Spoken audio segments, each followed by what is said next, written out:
अच्छा जी, ये क्लियर है यहाँ तक?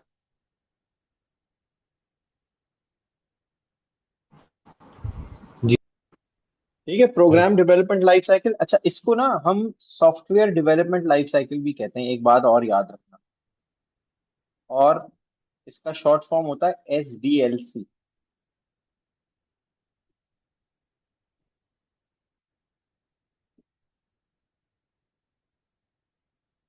ठीक है। अच्छा, अब इसमें ऑब्वियसली हमने कुछ थोड़ी सी बात तो की है कि एनालिसिस फेज में क्या होता है। एनालिसिस का क्या मतलब होता है? एनालिसिस को हम क्या करते हैं, एनालिसिस में हम जो भी हमारे सामने प्रॉब्लम होता है ना, उसको हम डिवाइड करते हैं और डिवाइड करके समझने की कोशिश करते हैं। यानी जिसको हम प्रोसेस, यहाँ जो कीवर्ड इस्तेमाल करते हैं, डीकॉम्पोजिशन। डीकॉम्पोजिशन का मतलब ये है कि हम डिवाइड करते हैं the problem into smaller manageable understandable chunks, और उनको हम समझने की कोशिश करते हैं। ठीक है। और हर सब कंपोनेंट के लिए या हर डिवाइडेड पार्ट को समझना आसान होता है, इसलिए उसको हम कोशिश करते हैं कि उसकी रिक्वायरमेंट समझें और उसको फिर टैकल करने की, उसको एड्रेस करने की कोशिश करते हैं। जैसे हमने ब्रिज की बात की ना, ब्रिज होता है सॉफ्टवेयर इंजीनियरिंग के लिए। तो ब्रिज होता है सिविल इंजीनियरिंग के लिए। एक सिविल इंजीनियर को ब्रिज बनाना हो तो वो क्या करता है, वो कंपोनेंट्स बना देता है। आजकल आपने देखे होंगे ना, ब्रिजेस बड़ी जल्दी जल्दी बन जाते हैं। तो जल्दी जल्दी इसलिए बन जाते हैं क्योंकि उनमें जो कंपोनेंट्स लगते हैं, वो कंपोनेंट्स वो किसी और जगह बना के रख देते। और जैसे ही उनको वहां पे एक बेसिक स्ट्रक्चर मिलता है, बना हुआ मिलता है, वो उठा के ला के उसके ऊपर प्लेस कर देते हैं और उसको फिर वहां पे फिक्स कर देते हैं, बिल्कुल जैसे लेगो ब्लॉक्स होते हैं ना, उसकी तरह ला के फिक्स कर देते हैं और उसके बाद उसको वहां पे परमानेंटली फिक्स कर देते हैं उसको। तो एनालिसिस में आप क्या करते हैं, जो प्रॉब्लम होता है उसको डीकम्पोज करते हैं, और प्रॉब्लम को डीकम्पोज करने के बाद हर डीकम्पोज्ड पार्ट की जो रिक्वायरमेंट्स हैं उसको ठीक तरह से समझ लेते हैं। ठीक है। और उसके बाद हम बढ़ते हैं डिजाइन फेज की तरफ। ये क्लियर है एनालिसिस? जी सर। जी सर, क्लियर है। हमने अभी पहले भी बात की थी इसकी, तो इसलिए अब समझना आसान होगा। अच्छा, अब सर डिजाइन जो डिजाइन है के ना। जी। अंदर जी जी, फिग्मा डिजाइन के अंदर वगैरह क्या? से आपको, जैसे आपका कोई वेबसाइट का आइडिया फिग्मा है आता अगर, है तो आप तुम्हें? जैसे, फिग्मा आता आता है नहीं है तुम्हें? सर, लेकिन आता नहीं है सर मुझे, लेकिन मैंने इस्तेमाल किया हुआ है थोड़ा सा। वेरी गुड, बहुत ही अच्छा काम किया। अगर तुम लोग सब लोगों को ना फिग्मा इस्तेमाल करना चाहिए। सर, ये वेबसाइट डिजाइनिंग में काम आता है ना? और वेबसाइट जी, मैंने नहीं भी डिजाइनिंग नहीं का फिग्मा मेन इस्तेमाल किया टूल नहीं है। है। नहीं, ये जो तुमने अभी नाम लिया था ना, एक प्रोटोटाइप बनाते हैं, Figma is a prototyping tool. Hmm. वो वेबसाइट्स का बेस बनाता है ना? नहीं नहीं, बेस बेस नहीं, भी सब नहीं बनाता। डॉट टू डॉट डिजाइन बनाता है, डॉट टू नहीं, डॉट प्रोटोटाइप बनाता है। यूजर हाँ, इंटरफेस तो बनाने वेरी के लिए। गुड, हाँ। User interface. अच्छा, उससे होता क्या है, हम जब फिग्मा यूज करके डिजाइन बना लेते हैं ना, तो एक तो ये तो कि जब आप हमारी, कोडिंग करने बोलिए। जाते हैं तो आपको पता होता है आपको बनाना क्या है। वेरी आप गुड, जब ऐसी आप कोडिंग रैंडम करने चीजें नहीं जाते हैं तो डालते। आपको पता, बिल्कुल ठीक है। और आप जब किसी क्लाइंट को, किसी कस्टमर को दिखा लेते हैं ना कि this is how the final product will look like, तो इट बिकम्स वेरी इजी, क्योंकि वो उसमें अगर चेंजेस बताता है तो उसमें चेंजेस करना आसान होता है। जब आप एक दफा कोड कर देते हैं ना, तो उसमें चेंजेस करना बड़ा मुश्किल हो जाता है। ठीक है। तो Figma is a very very important tool. Figma के साथ साथ एक और टूल है जो कि इसी तरह का काम करता है, उसका नाम है मायरो। जी सर, वो भी ठीक इस्तेमाल है, करता हूँ मैं। Very good. तो फिर तुम अडोब XD भी इस्तेमाल करते होगे। नहीं सर, वो नहीं इस्तेमाल करता। नहीं अब सर, वो कर नहीं लो, किया ये सर। नाम सुन लो ना बेटा, नाम सुन लो, ताकि ये भी इस्तेमाल कर लो, ताकि जब कल मैं पूछूं तो तुम कहोगे मैं ये भी करता हूँ इस्तेमाल। और ये मैं एडोब सबसे एक्सडी कह रहा हूँ। अच्छा नहीं फाइज होता। जी। मैं कह रहा हूँ, मैंने भी फिग्मा इस्तेमाल किया हुआ है, और एडोब एक्सडी भी उतना अच्छा नहीं होता, फिग्मा के जितना अच्छा नहीं है। असल में होता ये है ना कि ये एक तरह के सॉफ्टवेयर हैं, लेकिन इनमें से हर सॉफ्टवेयर का ना एक अपना यूनिक प्रोपोजिशन है। यानी मायरो किसी चीज में बहुत जबरदस्त है, किसी चीज में अडोब XD बहुत अच्छा है, और किसी चीज में फिग्मा बहुत अच्छा है। ज्यादातर जो डिजाइनर्स डेवलपर्स हैं वो प्रेफर करते हैं आजकल फिग्मा, लेकिन यू नेवर नो। जैसे हम आज बात कर रहे हैं ना जूम पे, हो सकता है कल गूगल क्लासरूम पे या गूगल मीट पे कोई ऐसा फीचर आ जाए जो कि कहें हम कि यार बस अब सब छोड़ो जूम और गूगल मीट इस्तेमाल करते हैं। कल MS टीम्स पे एक ऐसा फीचर आ जाए, हम कहें यार बस अब टीम्स ही इस्तेमाल करेंगे। तो एक तरह के टूल्स हैं, बट अगेन एक तरह के टूल्स में आपको एक दो टूल्स आने चाहिए, क्योंकि ये बड़े इंपॉर्टेंट टूल्स हैं। ठीक है, तो वैसे ही ऑल्दो ये हमारे कोई कोर्स वोर्स का पार्ट नहीं है, मैं सिर्फ ये इसलिए आपसे कह रहा हूँ क्योंकि ये एक बड़ी इंपॉर्टेंट आजकल स्किल है जो कि आपको आनी चाहिए, फिग्मा को यूज करना, मायरो को यूज करना, अडोब की कुछ प्रोडक्ट्स हैं उनको यूज करना, जिसमें से एक अडोब एक्सडी भी है। ठीक है। अच्छा, तो डिजाइन में हम क्या करते हैं कि जी, सबसे पहले डिजाइन की बहुत सारी चीजें होती हैं। ठीक है, डिजाइन में एक होता है स्ट्रक्चरल डिजाइन, जिसमें हम प्रोग्राम के स्ट्रक्चर को डिसाइड करते हैं कि जी इसका स्ट्रक्चर क्या होगा। फिर हमारे पास होता है डेटाबेस। इसका डेटाबेस हम पूरा डिजाइन। पूरा फिर हमारे डेटाबेस पास डिजाइन। फिर हमारे पास उसका होता है फ्लो चार्ट, यानी इसमें डेटा फ्लो कहाँ से करेगा, किस जगह से इनपुट होगा डेटा, उसकी प्रोसेसिंग क्या होगी, उस पे आउटपुट किस तरह से दिखाया जाएगा, ये पूरा डेटा के फ्लो को डिफाइन करता है। फिर हमारे पास होता है इंटरफेस डिजाइन। तो डिजाइन सिर्फ एक चीज नहीं है, डिजाइन इज मल्टीपल थिंग्स। ठीक है, और साथ साथ फिर हम सूडो कोड लिखते चले जाते हैं, और साथ साथ फिर हम ये देखते चले जाते हैं कि जी किस तरह से हमने जो चीज डिजाइन की है वो किस तरह से कोड की जाएगी। फिर कोडिंग और टेस्टिंग का पार्ट शुरू होता है। तो जो सबसे इम्पोर्टेंट, जो सबसे ज्यादा चीज इसमें जो आपके कोर्स में भी नजर आई आपको, सबसे ज्यादा एम्फेसिस किस पार्ट पे है, डिजाइन के पार्ट पे। ठीक है, मैंने कौन कौन से डिजाइन बताया आपको, स्ट्रक्चरल डिजाइन, डेटाबेस डिजाइन, और कौन सा, इंटरफेस डिजाइन, और कौन सा। डेटाबेस वगैरह करने का डिजाइन, डायग्राम्स हाँ, वगैरह बनाने का। अरे डेटाबेस डिजाइन कहा ना उसको। ठीक है, उसके बाद और flow charts, data flow diagrams जिसको हम कहते हैं, और वो फ्लो चार्ट्स के थ्रू हम रिप्रेजेंट करते हैं। तो ये सब डिजाइन आपको बनाने होते हैं जब कहीं जाके फिर आप कोडिंग फेज में एंटर होते हैं। कोडिंग फेज में क्या होता है, अच्छा ये फ्लो चार्ट का भी बनाया होगा आप लोगों ने शायद, जी सर। फाइस का भी बनाया है फ्लो चार्ट। जी, मायरो पे बनाया है। मायरो पे क्यों बनाया था।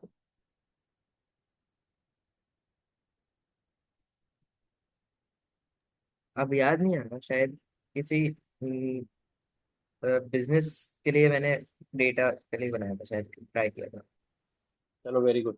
तो फ्लो चार्ट जो है वो एक डायग्रामेटिक रिप्रेजेंटेशन होती है किसी भी एल्गोरिथम की। हमने एल्गोरिथम से ही बात शुरू की थी। एल्गोरिथम की जो डायग्रामेटिक रिप्रेजेंटेशन है वो फ्लो चार्ट होती है कि जी, और इसमें कुछ सिंबल्स हैं स्पेसिफिकली। जब कोई भी प्रोसेस स्टार्ट करना होता है तो हम ये ओवल शेप बनाते हैं, जब कोई प्रोसेस होता है तो हम ये रेक्टेंगल बनाते हैं, जब कोई डिसीजन लेना होता है यस और नो में तो हम ये एक क्या कहेंगे इसको, इस तरह का शेप बनाते हैं, डायमंड की तरह का। ठीक है, और जब कोई इनपुट या आउटपुट लेना होता है तो हम ये एक पैरेललोग्राम टाइप की चीज बनाते हैं। ठीक है, तो ये मुख्तलिफ सिंबल्स हैं, सिर्फ 4 सिंबल्स हैं बेसिकली, ये हमें याद कर रखने हैं। और किसी भी चीज का फ्लो चार्ट बनाने के लिए आए तो वो हम बना सकते हैं। हम इसकी डिटेल्स देखेंगे, मैं पहले जरा सा आपको ये पूरा ओवरव्यू इसका दे दूं, इसमें क्या क्या चीजें हैं, फिर एक एक को हम एक्सप्लेन करते रहेंगे, फ्लो चार्ट भी बनाएंगे और आगे और भी चलेंगे। ठीक है, ये स्टार्ट स्टॉप इनपुट कैसे लेता है, इनपुट के लिए और आउटपुट के लिए क्या क्या चीजें आनी है, फ्लो चार्ट का स्ट्रक्चर क्या होता है, ये हमने सब चीजें देखनी है। ठीक है, तो आपने भी ये जो एग्जाम्पल्स दी हुई है ना, ये प्लीज इनको जरूर देखिएगा। ठीक है अली। जी सर। ये जो एग्जाम्पल्स हैं ये समझ में आ रही है, इनमें मुश्किल कोई चीज नहीं है। ये फॉर एग्जाम्पल ये कहता है कि जी ये कैलकुलेटर का फ्लो चार्ट जो है वो कहता है स्टार्ट स्टार्ट में सबसे पहले input number 1, input symbol, input number 2, यानी कि अगर कोई 2+2 इनपुट करना चाहता है तो सबसे पहले नंबर 1 इनपुट करेगा, यानी ये नंबर आ जाएगा, सिंबल यानी कि ये प्लस, और फिर इनपुट नंबर 2 यानी ये आ जाएगा। और फिर 3 4 कंडीशंस हो सकती है ना, कि सिंबल जो है वो प्लस है, या ये क्या है, ये डिसीजन आ गया। अगर ये सिंबल प्लस है, यस है, तो आंसर होगा, answer equals to number 1 plus number 2। अगर नो है, सिंबल माइनस है, यस, तो आंसर नंबर 1 माइनस नंबर 2, और इसी तरह से आगे बढ़ती चली जाएगी बात। तो ये क्या है, ये एक graphical representation of the algorithm that we would use in order to calculate the sum, the multiplication, the division or addition between two numbers. तो एग्जाम्पल जरा देख के समझने की कोशिश करना। ठीक है, अच्छा अब। इसके लिए एफएलसी कंडीशंस यूज होंगे ना? जी बिल्कुल, कंडीशंस यूज होंगी जहाँ पे डिसीजन फ्लो चार्ट का जो डिसीजन वाला सिंबल यूज करते हैं ना, इसका मतलब ये है कि यहाँ पे इफ और एल्स, या तो या फिर ये यूज करेंगे। हमने यही कहा ना, अगर यस है तो यहाँ से चले जाओ, अगर नो है तो यहाँ चले जाओ, या वाइस वर्सा। तो यही कंडीशंस हम इस्तेमाल करते हैं इसमें। अच्छा अब एल्गोरिथम क्या होता है, सॉरी फ्लो चार्ट क्या होता है? एल्गोरिथम की डायग्रामेटिक रिप्रेजेंटेशन। लेकिन एक और क्लोजर कोड के तरफ हम चले जाएं, एक और स्टेप क्लोजर, तो हमारे पास सूडो कोड आता है। सूडो कोड क्या होता है? सूडो कोड जो है वो कोड नहीं होता, किसी पर्टिकुलर लैंग्वेज में नहीं लिखा जाता, लेकिन ये कि वो आसानी से समझ में आने वाली लैंग्वेज में, यानी अगर मुझे नेचुरल लैंग्वेज में वो लिखा जाए तो वो समझ में ज्यादा बेहतर आएगा ना, बजाय इसके कि मैं कोड में लिखूं। तो इसलिए उसको एल्गोरिथम, उसके बाद फ्लो चार्ट, उसके बाद सूडो कोड में लिखा जाता है, ताकि आसानी से समझ में आ सके। तो pseudo code is any code that is not written on computer to run, but it is a simple plain English language code which is readable. For example, अब हमने यहाँ पे जो सूडो कोड लिखा हुआ है, ये आप लोगों को भी आसानी से समझ में आ रहा होगा। इसमें लिखा हुआ है input number one, if number one is less than 10 then output too small else output valid. इसका क्या मतलब है? अब इसी चीज का अगर फ्लो चार्ट बनाए तो कैसे बनेगा? ये हो गया स्टार्ट, इनपुट नंबर, ठीक है। अब आगे क्या आएगा? डिसीजन। ये क्या है? If number is less than 10, यहाँ पे आउटपुट क्या होगा? क्या होगा? इज लेस देन 10 तो क्या होगा? Too small. टू और स्मॉल। इफ नॉट तो क्या होगा? वैलिड। बस एंड, ये स्टॉप हो गया। ये इसी चीज का, इस सूडो कोड का क्या बन गया? फ्लो चार्ट बन गया। ठीक है, अब इसी पर्टिकुलर सूडो कोड को ना हम इस्तेमाल कर सकते हैं किसी भी लैंग्वेज में कोड में कन्वर्ट करने के लिए। अब तुम देखो, कोड में जब लिखते हैं ना तो specific, with with reference to the language that we are writing the code in, उसके स्टेटमेंट्स हमें लिखने पड़ते हैं। यहाँ 3 लैंग्वेजेस में लिखा हुआ है एक ही कोड। उन तीनों लैंग्वेजेस में से सबसे आसान तो आपको नजर ही आ रहा है, कौन सी है? कौन सी लैंग्वेज है जावा।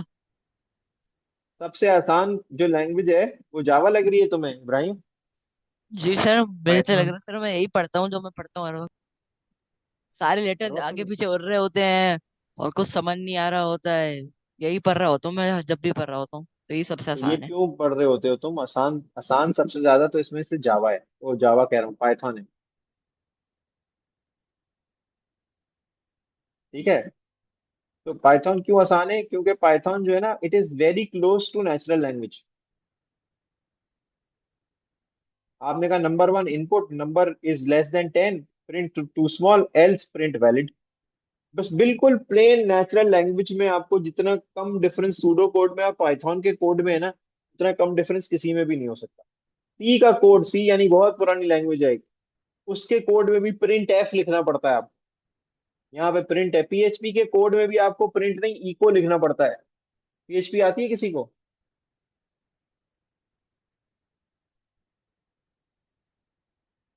तो बहरहाल वो तो डिफरेंट लैंग्वेजेस हैं। असल में लैंग्वेज मसला नहीं है। मसला क्या होती है कि आप, मसला क्या होता है, आपको अपनी जो प्रोग्राम है उसकी लॉजिक आपको पता हो और उसका सूडो कोड आप बनाना जानते हो, तो फिर तो आपको किसी भी लैंग्वेज में सिंटैक्स सीखने में टाइम नहीं लगता। लेकिन अगर आपको लॉजिक ही बनानी नहीं आती ना, तो फिर मसला है।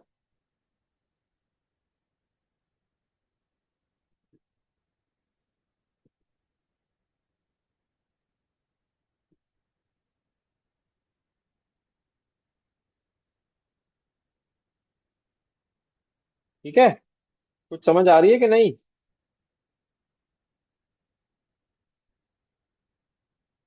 आ रही है समझ। चलो अब ये जो है ना, बाकी यहाँ टेस्टिंग से, कोडिंग से, फिर टेस्टिंग से, इसको हम जरा सा अब अगली क्लास में करेंगे इंशाल्लाह। कुछ स्पेसिफिक एल्गोरिथम्स भी हैं, बबल सॉर्ट, बाइनरी सॉर्ट, ये मैं आपको करवाऊंगा इंशाल्लाह। और अब जरा आप कोशिश करें कि अगली क्लास तक जो पाइथन के लिए पाइचार्म है वो अपने पास इंस्टॉल कर लें। सर विजुअल स्टूडियो कोड नहीं? असल में आप कुछ भी कर लें, लेकिन होता यह है कि पाइचार्म जो है ना, वो पाइथन के लिए जरा स्टैंडर्ड और जरा ज्यादा यूज किया जाता है। तो हमें आसानी इसी में है कि हम ऐसा कोई स्टैंडर्ड आईडी यूज करें जो कि स्टैंडर्ड हो, आसान भी हो। मगर विजुअल स्टूडियो कोड पहले भी इस्तेमाल किया जाता है, इस्तेमाल करता हूँ, ज्यादा अच्छा वो यूज चलता है। कर लें, कोई मसला नहीं। ज्यादा बेहतर मैं अभी भी ये कहूंगा, जो पाइथन खुद रिकमेंड करता है ना, वो पाइचार्म है। पाइचार्म यूज किया है?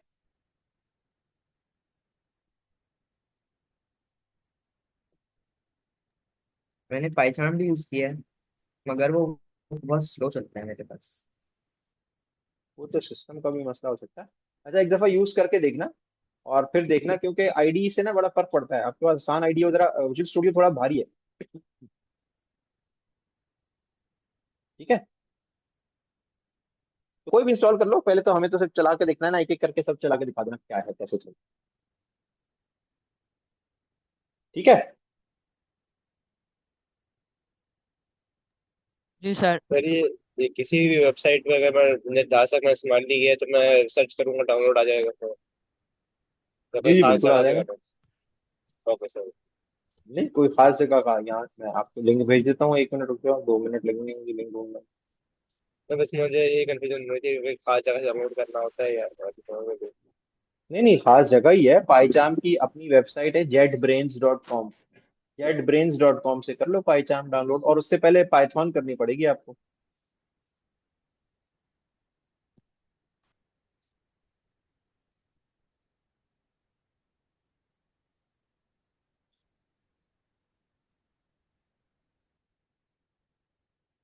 ठीक है, तो कोशिश करना ये इंस्टॉल कर लो, तो हम एक अगली क्लास में छोटा सा प्रोग्राम बना के देखेंगे पहला, कि वो कैसे बनता है, और फिर आगे बढ़ेंगे इंशाल्लाह। Hello word.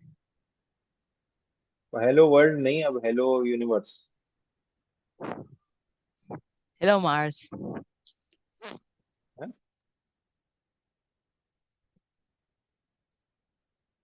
है।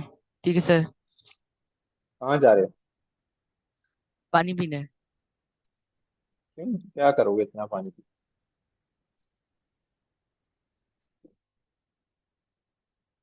ठीक है, ये जो असाइनमेंट्स हैं, दोनों पेपर, ये आपने सॉल्व करके सबमिट करने हैं वेंसडे तक। समझ आ गई है? जी और इनको ओके सर। कोशिश करना ठीक है। टाइम करके सॉल्व करो, यानी पहले देख लेना, आराम से पढ़ लेना, फिर सॉल्व करना टाइम करके। अच्छा, प्रैक्टिस भी होगी तुम्हारी। और ये हर हफ्ते में एक पेपर दूंगा आपको।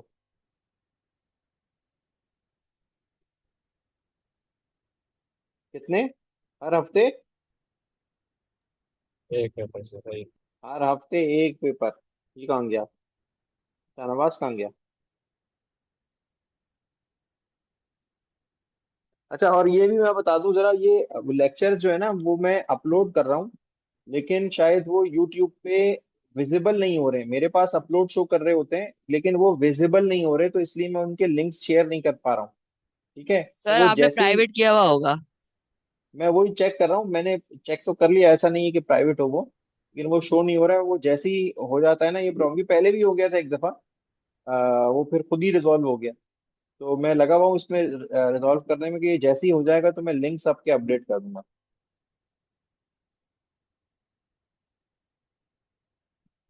ठीक है।